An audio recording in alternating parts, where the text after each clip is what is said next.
Sel merupakan unit terkecil dari makhluk hidup secara struktural dan fungsional, serta tidak dapat dibagi lagi menjadi bagian yang lebih kecil. Struktur sel memiliki 3 struktur utama, yaitu membran sel, sitoplasma, dan organel sel. Berdasarkan strukturnya, sel dibedakan menjadi sel prokariotik dan sel eukariotik. Membran sel merupakan batas antara lingkungan luar dengan bagian dalam sel. Perpindahan molekul tersebut terdiri dari 2 macam, yaitu transport pasif dan transport aktif. Transport aktif adalah perpindahan molekul ion menggunakan energi dan terjadi secara spontan dari konsentrasi tinggi ke rendah, dan transport aktif adalah perpindahan molekul ion menggunakan energi. Fungsi membran sel yaitu 1 sebagai reseptor, 2 melindungi isi sel agar tidak keluar dari sel, ketiga mengatur molekul dalam keluar masuknya sel, keempat proses terjadinya biokimiawi, contohnya reaksi oksidasi dan respirasi. Membran sel terdiri dari lapisan protein dan lapisan lipid rangkap 2 atau lipid bilayer. Lapisan protein membentuk 2 macam lapisan, yaitu lapisan protein perifer atau ekstrinsik dan lapisan protein integral atau ekstrinsik. Dan lapisan lipid disusun oleh fosfolipid yang terdiri dari gugus fosfat.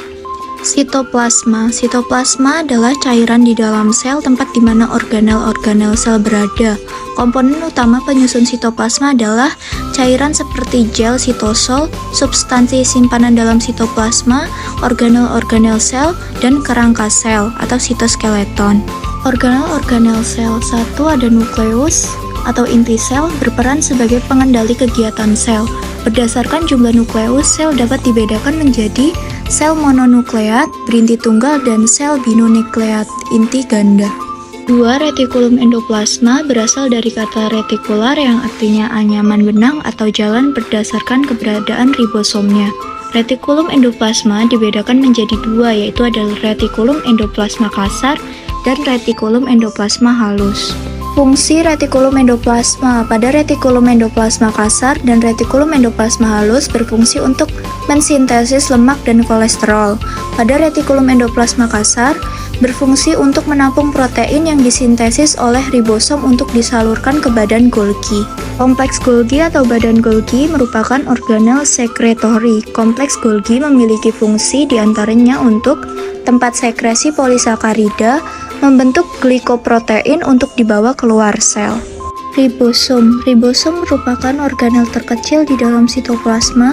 Terdapat 2 subunit yang menyusun ribosom, yaitu subunit kecil dan subunit besar. Lisosom adalah membran berupa kantong kecil dengan diameter berkisar 0,05 sampai 1,5 UM yang berisi enzim hidrolitik. Fungsi lisosom yaitu untuk melakukan pencernaan intrasel dan autofagi.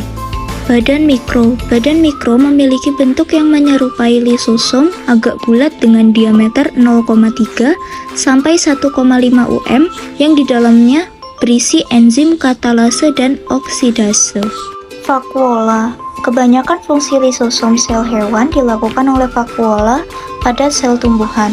Membran vakuola yang merupakan bagian dari sistem endomembran disebut tonoplas.